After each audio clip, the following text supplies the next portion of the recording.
साथ सेशन की शुरुआत में आज का मोटिवेशन ये है कि आज मुश्किल है पर कल बेहतर होगा, बस तुम उम्मीद मत छोड़ना। मेरे प्यारे साथियों, यही वो उम्मीद है जिसके चलते हम हर दिन एक नई चुनौती को लेने के लिए तैयार हो जाते हैं। आज मुश्किल है, मुश्किल हर समय को आप समझ सकते हैं और हर बेहतरी को आप समझ सकते हैं। असल में ये लेने वाले के ऊपर निर्भर करता है कि वो परेशानियों को अपॉर्चुनिटी समझता है या फिर उन्हें मुसीबत समझता है।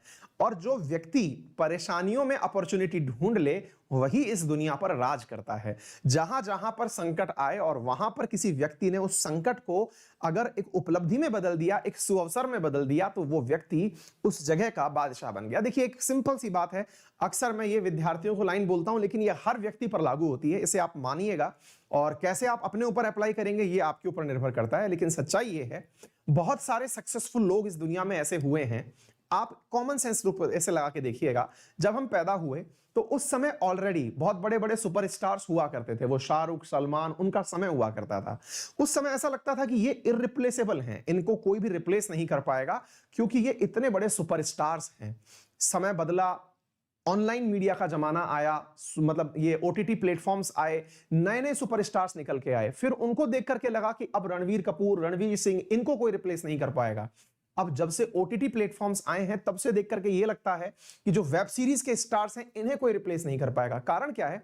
जब चीजें चेंज होती हैं तो जो चेंज नहीं हो पाए वो लोग खत्म हो जाते हैं। परेशानियां उनके लिए आती हैं जिन्होंने अपने आप को कहीं जमा के रख लिया, लेकिन जो व्यक्ति एनी टाइम अपने लिए अवसर तलाश रहा होता है उसे मौके मिल जाते हैं। अब आप कहेंगे सर हम फिल्मों में तो काम कर नहीं सकते, बिल्कुल सही है, लेकिन पता है आपको, आप में से बहुत सारे विद्यार्थियों ने पढ़ाई इसलिए छोड़ दी कि मैं तो उसी दिन पढ़ूंगा जिस दिन टीचर सामने होगा और मैं कॉपी लेके बैठा रहूंगा। वो निकल चुके हैं पढ़ाई से बाहर, मतलब वो रहे होंगे कभी के कोई टॉपर, कभी 30 मार्क खान। लेकिन अब क्या है, अब ये ऑनलाइन में समय आया और ऑनलाइन में जो बच्चा अपने आप को एडजस्ट नहीं कर पाया वो पढ़ाई में पिछड़ गया, क्योंकि वो उम्मीद में है कि वही दिन वापस आएगा। और कोरोना वही दिन वापस आएगा ऐसा पता नहीं है, क्योंकि इस काल में एग्जाम्स भी हो चुके हैं और ऑनलाइन पढ़े हुए बच्चे जो हैं वो आगे भी निकल चुके हैं। ऐसा ही यूपीएससी के साथ होने वाला है।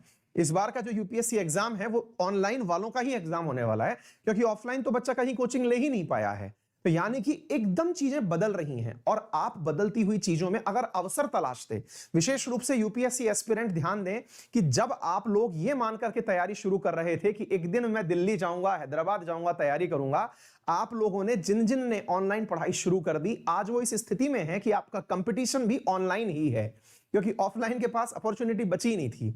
आपको यह समझना होगा, क्योंकि चीजें बदल रही हैं और आपने अगर उनको अपने लिए अवसर में नहीं बदला तो आप सिलेक्शन की तरफ नहीं बढ़ेंगे। यह सर्वथा सत्य है। हम लोगों ने भी, हम ऑफलाइन के ट्रेडिशनल टीचर रहे हुए हैं, 11 साल हो गए पढ़ाते हुए, ऑफलाइन में खूब पढ़ाया है, लेकिन ऑनलाइन आए तो ऑनलाइन पढ़ाना शुरू किया। यही है वो चीज कि समय मुश्किल का प्रतीत होता है, लेकिन देखने वाले के लिए वो अवसर होता है। विद्यार्थियों पर भी यही बात लागू होती है। अपने जीवन में इसे लागू करिए और हर किसी को जब भी वो परेशान हो तो उसे अवसर में बदलने की तरीके दिखाइए कि देखिए ये हो सकता है कि ऐसा कुछ हो रहा हो। तो चलिए इसी के साथ सेशन का शुभारंभ करते हैं। आज के सेशन में बहुत सारे प्यारे प्यारे सवाल हैं और बहुत